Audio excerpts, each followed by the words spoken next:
வணக்கம். நீங்கள் இணைந்திருப்பது சமூகத்தின் பிரதான செய்திகளுடன். செய்திகளுக்காக உங்களுடன் இணைந்து கொள்ளும் நான் ரவிச்சந்திரன் ஜோன் வெஸ்லி. பிரதான செய்திகளுக்குள் செல்வதற்கு முன்னர் முதலில் தலைப்புச் செய்திகள். நீதியமைச்சருக்கு எதிராக நம்பிக்கையில்லா தீர்மானம், எதிர்க்கட்சிகள் அதிரடி. நாடு முழுவதும் டெங்கு தீவிரம், உயிர் ஆபத்து ஏற்படலாம். பாடசாலை பல்கலைக்கழகங்களை மூட கோரிக்கை. நெல் கொள்முதல் திங்கட்கிழமை முதல் ஆரம்பம். நெல் சந்தைப்படுத்தல் சபை அறிவிப்பு. மாகாண சபை தேர்தல் நிதி பேரிடர் நிவாரணத்திற்கு பயன்படுத்தப்படவில்லை, பிரதமர் விளக்கம். மட்டக்களப்பில் தற்காலிக பேலிப்பாலம் திறப்பு, கனரக வாகனங்களுக்கு தடை. யாழில் இளைஞனை கடத்தி சித்திரவதை, ரத்தக்கரை படிந்த காரில் வாள்களுடன் 5 கைது. சாரதியின் தூக்க கலகம், மூதூரில் வீடு மீது பாய்ந்த பேருந்து, 4 காயம். கல்லடி பாலத்தில் பரபரப்பு, களத்தை அறுத்து உயிர் மாய்க்க முயன்ற நபர் மீட்பு. யாழ் நகரில் இருந்து அகற்றப்பட்ட 30க்கும் மேற்பட்ட யாசகர்கள், சிறுவர்களை பயன்படுத்தியதும் அம்பலம். ஸ்பெயினில் கொடூர காட்டுத்தீ, 11 பேர் பலி, 19 பேர் மாயம். அவையமது தலைப்புச் செய்திகள். இனி தொடர்பென விரிவான செய்திகள். நீதியமைச்சர் ஹர்ஷன நாணயக்காரவுக்கு எதிராக நம்பிக்கையில்லா தீர்மானம் ஒன்றை கொண்டுவர எதிர்க்கட்சி நாடாளுமன்ற உறுப்பினர் குழு இன்று தீர்மானித்தது. நீர்கொழும்பு சிறைச்சாலைக்குள் ஏற்பட்ட வன்முறை சம்பவம் காரணமாக உயிரிழந்த சிறைச்சாலை அதிகாரிகள் மற்றும் கைதிகளின் பாதுகாப்பு தொடர்பில் தமது கடமையையும் பொறுப்பையும் அவர் நிறைவேற்ற தவறியுள்ளதாக தெரிவித்தே இவ்வாறு நம்பிக்கையில்லா தீர்மானம் கொண்டுவரப்படுகின்றது. அதற்கமைய எதிர்க்கட்சித் தலைவர் சஜித் பிரேமதாச உள்ளிட்ட எதிர்க்கட்சி பாராளுமன்ற உறுப்பினர்கள் இன்று பாராளுமன்றத்தில் வைத்து குறித்த நம்பிக்கையில்லா தீர்மானத்தில் கையெழுத்திட்டுள்ளனர். பாரிஸ் வாழ் மக்களே, உங்களின் பேராதரவை பெற்ற கல்யாணி மற்றும் அன்னபூரணி தயாரிப்புகள் இப்போது 2 கிளைகளிலும். பிடி கேஷன்கரி லாச்சப்பல், பிடி super store Harley cones. Dengue நோயின் தாக்கத்தினால் மேல் மாகாணம் மிகவும் மோசமாக பாதிக்கப்பட்டுள்ள நிலையில் அங்கு அடையாளம் காணப்பட்டுள்ள டெங்கு நோயாளர்களின் எண்ணிக்கை 35,000ஐயும் நெருங்கியுள்ளதாக தேசிய டெங்கு கட்டுப்பாட்டு பிரிவு தெரிவித்துள்ளது. இந்த ஆண்டில் இதுவரை நாடு முழுவதும் பதிவாகியுள்ள மொத்த டெங்கு நோயாளர்களின் எண்ணிக்கை 66,064 பதிவாகியுள்ளது. இதற்கிடையில் டெங்கு தொடர்பாக பதிவாகியுள்ள உயிரிழப்புகளின் எண்ணிக்கை இன்றைய நிலவரப்படி 46 உயர்ந்துள்ளது. இந்த ஆண்டில் கம்பஹா மாவட்டத்தில் 13,556 பேரும், கொழும்பு மாவட்டத்தில் 13,355 பேரும், மதுரை மாவட்டத்தில் 4,699 பேரும், களுத்துறை மாவட்டத்தில் 4,425 பேரும் டெங்கு நோயால் பாதிக்கப்பட்டுள்ளதாக தேசிய டெங்கு கட்டுப்பாட்டு பிரிவு மேலும் குறிப்பிட்டுள்ளது. இதேபடி டெங்கு நோய் தற்போது கடுமையாக பரவி வருவதால் அதிக அபாயமுள்ள பகுதிகளில் செயல்படும் அரசு மற்றும் தனியார் பாடசாலைகள், பல்கலைக்கழகங்கள் 2 வாரங்களுக்கு மூடுமாறு சிவில் உரிமைகளுக்கான தொழிற்சங்க கூட்டமைப்பின் தலைவர் விசேட வைத்திய நிபுணர் சமல் சஞ்சீவ வலியுறுத்தியுள்ளார். நோயாளர்களின் எண்ணிக்கை உச்சத்தை எட்டிய பின்னர் அல்லது பாதிப்பு மோசமடைந்த பின்னர் கல்வி நிறுவனங்களை மூடுவதால் எந்த பயனும் இல்லை என்றும், நோய் பரவலை கட்டுப்படுத்த முன்னெச்சரிக்கை நடவடிக்கைகள் அவசியம் என்றும் அவர் வலியுறுத்தினார். இதனை விளக்கும் போது குதிரை தப்பிச் சென்ற பிறகு லாயத்தை மூடுவதால் பயனில்லை என்ற முதுமொழியையும் அவர் மேற்கோள் காட்டினார். எனவே கல்வி மற்றும் உயர்கல்வி அமைச்சகமும் சுகாதார அமைச்சகமும் இது தொடர்பில் அவதானம் செலுத்துமாறும் அறிவுறுத்தப்பட்டுள்ளது. மேலும் பல வைத்தியசாலைகளில் டெங்கு நோயாளர்களை அனுமதிப்பதற்கான இடவசதி கடுமையாக பற்றாக்குறையாக உள்ளதாகவும், இதனால் நோயாளர்கள் கட்டில்களுக்கு அடியிலும் தாழ்வாரங்களிலும் சிகிச்சை பெறும் நிலை உருவாகியுள்ளதாகவும் அவர் தெரிவித்தார். இந்த நெருக்கடியால் சுகாதார ஊழியர்கள் கடும் பணிச்சுமையை எதிர்கொண்டு வருவதோடு போதிய சுகாதார வசதிகள் இல்லாத காரணத்தால் நோயாளிகளின் உயிருக்கு ஆபத்து ஏற்படும் அபாயம் அதிகரித்துள்ளதாக விசேட வைத்திய நிபுணர் சமல் சஞ்சீவை எச்சரித்துள்ளார். நெல் சந்தைப்படுத்தல் சபையூடாக நெல் கொள்வனவு நடவடிக்கைகள் எதிர்வரும் 13ஆம் திகதி முதல் ஆரம்பிக்கப்பட உள்ளதாக அதன் தலைவர் மஞ்சுள பின்னலந்த தெரிவித்துள்ளார்.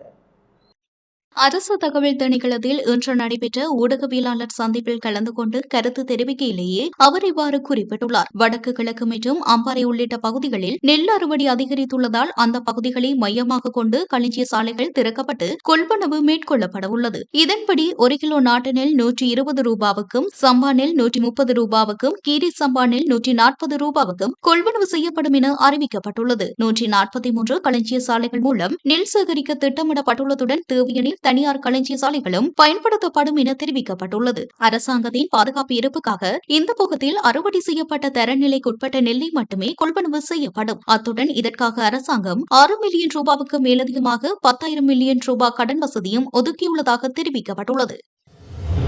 மாகாண சபை தேர்தல்களுக்காக ஒதுக்கப்பட்ட நிதி பேரிடர் நிவாரண பணிகளுக்காக பயன்படுத்தப்படவில்லை என்று பிரதமர் ஹரணி அமரசூரிய தெரிவித்துள்ளார். இன்று பாராளுமன்றத்தில் உரையாற்றிய போதே பிரதமர் இதனை தெரிவித்தார். பேரிடரினால் பாதிக்கப்பட்ட மக்களுக்கு நிவாரணம் வழங்குவதற்கும் சேதமடைந்த உட்கட்டமைப்பு வசதிகளை புனரமைப்பதற்கும் கொடியாளர்களினால் வழங்கப்பட்டுள்ள அனைத்து நிதியுதவிகளும் தற்போது திரிசேரியின் பிரதி செயலாளரின் மேற்பார்வையின் கீழ் உள்ள சிறப்பு கணக்கு ஒன்றில் பாதுகாப்பாக வைப்பு செய்யப்பட்டுள்ளதாக குறிப்பிட்டார். இந்த நிதியானது தேசிய முன்னுரிமைகள் மற்றும் தேவைகளை கருத்தில் கொண்டு அடையாளம் காணப்படும் திட்டங்களுக்காக வெளிப்படைத்தன்மையுடனும் செயல்திறனுடனும் பயன்படுத்தப்படவுள்ளதாகவும் பிரதமர் குறிப்பிட்டுள்ளார். அதற்கமைய இந்த திட்டங்கள் முக்கியமாக பேரிடரினால் பாதிக்கப்பட்ட மக்களுக்கு நிவாரணம் வழங்குதல், அவர்களது வாழ்வாதாரத்தை மீட்டெடுத்தல் மற்றும் சேதமடைந்த பொது உட்கட்டமைப்பு மற்றும் அத்தியாவசிய சேவைகளை மீண்டும் கட்டியெழுப்புதல் ஆகியவற்றில் கவனம் செலுத்தியுள்ளதாக குறிப்பிட்ட பிரதமர், இந்த அனைத்து நிதிகளின் நிர்வாகமும் பயன்பாடும் மிக உயர்ந்த வெளிப்படைத்தன்மை, பொறுப்புக்கூறல் மற்றும் நல்லாட்சி கொள்கைகளுக்கு இணங்க மேற்கொள்ளப்படும் என்றும் அவர் மேலும் தெரிவித்தார். மட்டக்களப்பு நகருக்குள் செல்லும் பிரதான பாலங்களில் ஒன்றான புதுப்பாலம் அண்மையில் இடிந்து விழுந்ததை தொடர்ந்து அமைக்கப்பட்ட தற்காலிக பெயிலி பாலம் இன்று பொதுமக்களின் பாவனைக்காக திறந்து வைக்கப்பட்டது. குறித்த பாலம் உடைந்து விழுந்ததை அடுத்து தற்காலிக பாலம் அமைக்கும் பணிகள் முன்னெடுக்கப்பட்டன. இதன்போது மட்டக்களப்பு மாவட்ட தேசிய மக்கள் சக்தி பாராளுமன்ற உறுப்பினர் கந்தசாமி பிரபு இந்த விடயம் தொடர்பில் அமைச்சர் பிமல் ரத்நாயகவின் கவனத்திற்கு கொண்டு வந்திருந்தார். இதனைத் தொடர்ந்து வீதி அபிவிருத்தி அதிகார சபையினூடாக உடனடியாக பேலி பாலம் ஒன்று அனுப்பி வைக்கப்பட்டதுடன் தற்காலிக வீதியை அமைக்கும் பணிகளை வீதி அபிவிருத்தி திணைக்களம் முன்னெடுத்தது. இந்நிலையில் குறித்த பணிகள் நிறைவடைந்ததை தொடர்ந்து இன்று தற்காலிக பாலம் மக்கள் பாவனைக்காக திறந்து வைக்கப்பட்டது. இந்த நிகழ்வில் வீதி அபிவிருத்தி திணைக்களத்தின் மட்டக்களப்பு மாவட்ட பிரதம பொறியியலாளர் கதீசன், நிறைவேற்று பணிப்பாளர் கிருஷாந்தன் உள்ளிட்ட பலர் கலந்து கொண்டனர். பாலம் திறக்கப்பட்டதை தொடர்ந்து பெருமளவான மக்கள் குறித்த பாலத்தினூடாக பயணித்ததை காண முடிந்தது. எனினும் இது தற்காலிக பாலம் என்பதால் குறித்த வீதியில் கனரக வாகனங்களின் போக்குவரத்துக்கு தடை விதிக்கப்பட்டுள்ளதாக வீதி அபிவிருத்தி திணைக்கள அதிகாரிகள் தெரிவித்துள்ளனர். Blue ocean group of companies இலங்கையின் வளர்ச்சியோடு உங்கள் வாழ்க்கையையும் உயர்த்துகிறோம். திட்டமிட்ட வாழ்வெட்டு சம்பவங்களுடன் தொடர்புடைய குற்றச்சாட்டில் அபாயகரமான கூறிய 2 ஆள்களுடன் 5 யாழ் மாவட்ட குற்றத்தடுப்பு பிரிவினரால் கைது செய்யப்பட்டுள்ளனர். அத்துடன் யாழ்ப்பாணத்தின் பிரபல வர்த்தக நிறுவனம் ஒன்றிற்கு உரியதாக சந்தேகிக்கப்படும் கார் ஒன்றும் குறித்த சந்தேக நபர்களுடன் கைப்பற்றப்பட்டுள்ளதாக யாழ்ப்பாணம் குற்றத்தடுப்பு பிரிவு போலீசார் தெரிவித்தனர். இச்சம்பவம் குறித்து தெரிய வருகையில் யாழ் இந்து கல்லூரிக்கு அண்மையில் கடந்த 5ஆம் தேதி ஒரு இளைஞனை 5 பேர் கொண்ட கும்பல் ஒன்று கடத்திச் சென்றுள்ளது. கடத்தப்பட்ட இளைஞனை கைதடிக்கு கொண்டு சென்ற குறித்த கும்பல் இளைஞனின் உடைகளை களைந்து சித்திரவதை செய்த பின் காயங்களுக்குள்ளான நபரை யாழ் பொஸ்கோ பாடசாலை அருகில் விடுவித்துள்ளனர். இந்நிலையில் குறித்த கார் வேகமாக செலுத்திச் சென்ற போது வீதி கடமையில் இருந்த போலீஸ் இடைமறித்த போது நிறுத்தாது வேகமாக சென்றுள்ளது. சந்தேகமுற்ற போலீசார் குறித்த காரை துரத்திச் சென்று இடைமறித்து சோதித்துள்ளனர். சோதனையின் போது காருக்குள் இருந்து 2 கூரிய வாள்கள் கைப்பற்றப்பட்டுள்ளன. அத்துடன் காரின் கதவு மற்றும் ஆசனங்களில் இரத்தக்கரையும் அவதானிக்கப்பட்டுள்ளது. அத்துடன் ஒரு சேட்டும் ரத்தங்களுடன் மீட்கப்பட்டது. இதையடுத்து போலீசார் குறித்த 5 விசாரணை நடத்தியதில் 2.5 கிராம் ஐஸ் போதைப் பொருளும் மீட்கப்பட்டுள்ளதாக போலீசார் தெரிவித்தனர். இதேவேளை குறித்த கடத்தலுடன் தொடர்புடைய இளைஞன் வைத்திய பரிசோதனைக்கு உட்படுத்தப்பட்டுள்ளதாக போலீசார் குறிப்பிட்டுள்ளனர். குறித்த சம்பவம் தொடர்பில் மேலதிக விசாரணைகள் யாழ்ப்பாணம் போலீஸ் நிலைய பொறுப்பதிகாரி பாலித செனவிரத்னவின் ஒழுங்குபடுத்தலில் முன்னெடுக்கப்பட்டு வருகின்றது. உயிர்த்த ஞாயிறு பயங்கரவாத தாக்குதல் சம்பவம் தொடர்பான விசாரணைகளுக்கு அமைவாக பயங்கரவாத தடுப்புச் சட்டத்தின் கீழ் தம்மை கைது செய்து தடுப்பு காவலில் வைப்பதற்கு எதிராக அரச புலனாய்வு பிரிவின் முன்னாள் தலைவர் சுரேஷ் சலைவாழ் தாக்கல் செய்யப்பட்ட ரீட் மனுவுக்கு ஆதரவு தெரிவித்து சமர்ப்பணங்களை முன்வைக்க அனுமதி கோரி தாக்கல் செய்யப்பட்டுள்ள அனைத்து இடைக்கால மனுக்களையும் வரும் ஜூலை 17ஆம் தேதிக்கு அழைக்குமாறு மேல்முறையீட்டு நீதிமன்றம் உத்தரவிட்டுள்ளது. வணக்கத்திற்குரிய பெங்கமுவே நாளக தேரர் தேசப்பெற்றுள்ள தேசிய இயக்கத்தின் அழைப்பாளர் வைத்தியர் குணதாச அமரசேகர உள்ளிட்ட சில தரப்பினரால் இந்த இடைக்கால மனுக்கள் சமர்ப்பிக்கப்பட்டிருந்தன. இந்த மனுக்கள் இன்று மேல்முறையீட்டு நீதிமன்றத்தின் தலைவர் நீதியரசர் ரோஹந்த அபிசூரிய மற்றும் பிரியந்த பெர்னாண்டோ ஆகியோர் முன்னிலையில் விசாரணைக்கு எடுத்துக் கொள்ளப்பட்டன. இதன்போது எதிர்மனுதாரர்கள் சார்பில் ஆஜரான பிரதி சொலிசிட்டர் ஜெனரல் சுகர்ஷி ஹேரத் இந்த இடைக்கால மனுக்களை பரிசீலிப்பதற்கான சாத்தியக்கூறுகள் முதல் மனு தொடர்பாக நீதிமன்றம் அழைப்பாணை பிறப்பித்தால் மட்டுமே சாத்தியமாகும் என நீதிமன்றத்தில் தெரிவித்தார். இங்கு இடைக்கால மனுதாரர்கள் சார்பில் ஆஜரான ஜனாதிபதி சட்டத்தரணிகளான VK சோக்சி, மனோகர டி சில்வா மற்றும் கிருஷ்மால் வர்ணசூரிய, அசோக் பரன் உள்ளிட்ட சட்டத்தரணிகள் இந்த வழக்கு தற்போது பொதுமக்களின் பலத்த கவனத்தை ஈர்த்துள்ள ஒரு விவகாரம் என்பதால் இதில் தலையிட்டு தங்களது கருத்துக்களை முன்வைக்க அனுமதி வழங்குமாறு நீதிமன்றத்தை வேண்டி நின்றனர். எனினும் மேல்முறையீட்டு நீதிமன்றத்தின் தலைவர் நீதியரசர் ரோஹந்த் அபிசூரிய குறிப்பிடுகையில் மனுதாரர் சார்பில் ஆஜராகும் ஜனாதிபதி சட்டத்தரணி சஞ்சீவ ஜெயவர்தனவின் சமர்ப்பிப்புகள் நிறைவடைந்த பின்னரே இந்த இடைக்கால கோரிக்கைகள் குறித்து பரிசீலிக்க முடியும் என தெரிவித்தார். திருகோணமலை மாவட்டத்தின் மூதூர் போலீஸ் பிரிவிற்குட்பட்ட ஜபல் நகர் பகுதியில் இன்று அதிகாலை இடம்பெற்ற பேருந்து விபத்தில் சாரதி உட்பட 4 காயமடைந்து மூதூர் தள வைத்தியசாலையில் அனுமதிக்கப்பட்டுள்ளனர். திருகோணமலை மட்டக்களப்பு பிரதான வீதியில் பயணித்துக் கொண்டிருந்த போது பாதையை விட்டு விலகி வீடு ஒன்றின் மீது மோதி விபத்துக்குள்ளானதாக போலீசார் தெரிவித்துள்ளனர். விபத்துக்குள்ளான பேருந்து கதிர்காமத்திற்கு யாத்ரீகர்களை அழைத்துச் சென்று அவர்களை இறக்கிவிட்டு திருகோணமலை நோக்கி திரும்பி வந்த போது இந்த அனர்த்தம் ஏற்பட்டுள்ளது. சாரதிக்கு ஏற்பட்ட தூக்க கலக்கமே விபத்திற்கு காரணமாக இருக்கலாம் என ஆரம்பகட்ட விசாரணைகளில் தெரிய வந்துள்ளது. விபத்தில் பேருந்தின் சாரதி உட்பட 4 காயமடைந்த நிலையில் அவர்கள் உடனடியாக மீட்கப்பட்டு மூதூர் வைத்தியசாலையில் சிகிச்சைக்காக அனுமதிக்கப்பட்டுள்ளனர். பேருந்து மோதியதில் வீடு மற்றும் அதில் இருந்த பல்வேறு உபகரணங்கள் கடுமையாக சேதமடைந்துள்ளன. எனினும் அந்த நேரத்தில் வீட்டில் உறங்கிக் கொண்டிருந்தவர்கள் எவருக்கும் காயம் ஏற்படாமல் அதிர்ஷ்டவசமாக உயிர் தப்பியுள்ளனர். சம்பவம் தொடர்பான மேலதிக விசாரணைகளை மூதூர் போலீசார் மேற்கொண்டு வருகின்றனர். மட்டக்களப்பு கல்லடி பாலத்தில் தனது ஆடைகளை கலற்றிவிட்டு கழுத்தை தானே அறுத்து உயிரிழக்க முயன்ற 33 வயதுடைய ஒருவரை பொதுமக்களும் போலீசாரும் இணைந்து மீட்டு வைத்தியசாலையில் அனுமதித்த சம்பவம் இன்று பகல் இடம்பெற்றுள்ளது. போலீசார் தெரிவித்ததாவது, சம்பவம் நடைபெற்ற வேளையில் குறித்த நபர் திடீரென வீதிக்கு வந்து தாம் அணிந்திருந்த ஆடைகளை கலற்றிய பின்னர் கூர்மையான பொருளால் தனது கழுத்தை தானே காயப்படுத்தி கொண்டுள்ளார். இதனை அவதானித்த பொதுமக்கள் உடனடியாக போலீசாருக்கு தகவல் வழங்கியதுடன் சம்பவ இடத்திற்கு விரைந்த போலீசாருடன் இணைந்து குறித்த நபரை பிடித்து கை மற்றும் கால்களை கட்டி பாதுகாப்பாக கட்டுப்பாட்டுக்குள் கொண்டு வந்தனர். பின்னர் 1990 சுவாசரி ஆம்புலன்ஸ் சேவையின் மூலம் மட்டக்களப்பு போதனா வைத்தியசாலைக்கு அனுப்பி சிகிச்சைக்காக அனுமதிக்கப்பட்டுள்ளார்.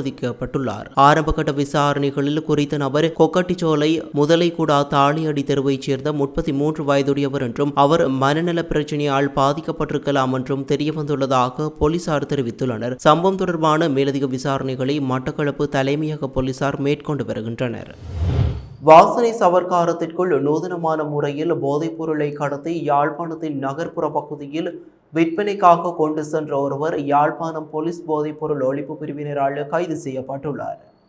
குறித்த சம்பவம் நேற்று இடம்பெற்றது. இது தொடர்பில் யாழ்ப்பாணம் போலீஸ் நிலைய பொறுப்பதிகாரி பாலித செனவிரத்ன கூறுகையில், யாழ் மாவட்டத்தின் பல பகுதிகளில் போதைப்பொருள் வியாபாரம் ரகசியமான முறையில் இடம்பெற்று வருவதாக யாழ் போலீசாருக்கு கிடைத்த ரகசிய தகவலின் அடிப்படையில் போதைப்பொருள் ஒழிப்பு பிரிவினரும் போலீஸ் புலனாய்வு பிரிவினரும் இணைந்து முன்னெடுத்த நடவடிக்கையின் போதே குறித்த நபர் கைது செய்யப்பட்டார். யாழ்ப்பாணம் உடுவில் பிரதேசத்தைச் சேர்ந்த 33 வயதுடைய ஒருவரை இவ்வாறு வாசனை சவர்க்காரங்களுடன் கைது செய்யப்பட்டார். போலீசாரின் சோதனையின் போது வெளியிடம் ஒன்றிலிருந்து பார்சல் சர்வீஸ் மூலம் வரவழைக்கப்பட்ட வாசனை சவர்க்காரத்தில் மறைத்து வைக்கப்பட்டிருந்த 7 கிராம் ஹெரோயின் கைப்பற்றப்பட்டது. கைது செய்யப்பட்ட நபர் ஏற்கனவே 2023 ஒரு தடவையும் அதன் பின்னர் கடந்த மாதமும் சிறிய அளவிலான இதே குற்றங்களுக்காக கைதாகி பிணையில் விடுவிக்கப்பட்ட ஒருவர் ஆவார். கைதான நபரிடம் மேலதிக விசாரணையின் பின் நீதிமன்றில் முற்படுத்த நடவடிக்கை எடுக்கப்பட்டுள்ளது. இதனிடையே யாழ் போலீஸ் பிரிவில் இவ்வாரம் 23 பேர் போதைப் பொருளுடன் கைது செய்யப்பட்டுள்ளனர் என்றும் தெரிவித்தார்.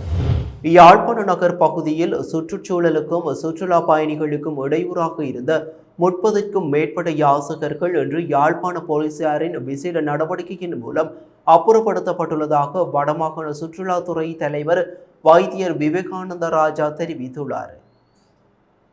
இது தொடர்பில் அவர் மேலும் தெரிவிக்கையில், யாழ்ப்பாண நகரின் சுத்தம், ஒழுங்கு மற்றும் சுற்றுலா நட்பு சூழலை மேம்படுத்தும் நோக்கிலேயே இந்த நடவடிக்கை முன்னெடுக்கப்பட்டதாக கூறினார். குறிப்பாக யாழ்ப்பாண கோட்டை சுற்றுவட்டம், மத்திய பேருந்து நிலையம், கஸ்தூரியர் வீதி, மின்சார நிலைய வீதி மற்றும் யாழ்ப்பாணம் போதனா வைத்தியசாலை சுற்றுப்பகுதிகளில் யாசகம் என்ற பெயரில் வியாபார நிலையங்கள், வெளிநாட்டு சுற்றுலா பயணிகள் மற்றும் பொதுமக்களுக்கு தொடர்ச்சியாக அசௌகரியங்கள் ஏற்படுத்தப்படுவதாக பல்வேறு தரப்பினரிடமிருந்தும் முறைப்பாடுகள் கிடைத்திருந்தன என்றும் அவர் தெரிவித்தார். இதனை அடுத்து யாழ்ப்பாண போலீஸ் நிலைய பொறுப்பதிகாரி பாலித செனவிரத்னவின் கவனத்திற்கு விடயம் கொண்டு செல்லப்பட்டதுடன் யாழ்ப்பாண மாநகர சபையின் ஒத்துழைப்பும் கோரப்பட்டதாக அவர் குறிப்பிட்டார். அதன்படி யாழ்ப்பாண மாநகர சபையின் ஒத்துழைப்புடன் போலீஸ் நிலைய பொறுப்பதிகாரியின் வழிநடத்தலில் இன்று மேற்கொள்ளப்பட்ட விசேட நடவடிக்கையின் போது வெளி மாவட்டங்களை சேர்ந்த 30க்கும் மேற்பட்ட யாசகர்கள் மற்றும் யாசகத்தின் பெயரில் வியாபார நடவடிக்கைகளில் ஈடுபட்டிருந்தோர் போலீசாரால் தடுத்து நிறுத்தப்பட்டனர். மீட்கப்பட்டனர்.